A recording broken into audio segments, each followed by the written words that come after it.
Fala seu nome, você é muito corrente. Ronaldo, fenômico. Fala seu nome, fenômeno. Ronaldo.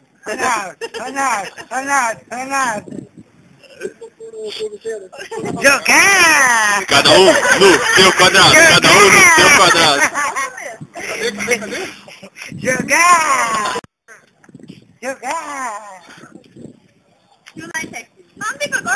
Olha aí, equipe, jogar.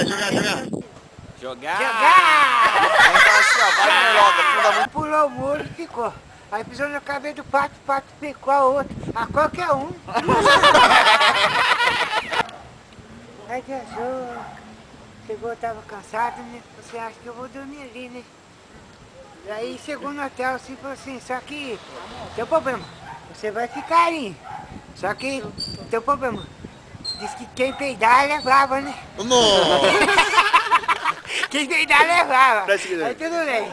Ele peidou e foi lá o carro, né? Peidou e foi o carro. Aí eu... Chegou na vez dele, comprou remédio, né? Foi na farmácia, mas era batata, né? Batata não tinha jeito. Aí foi pau.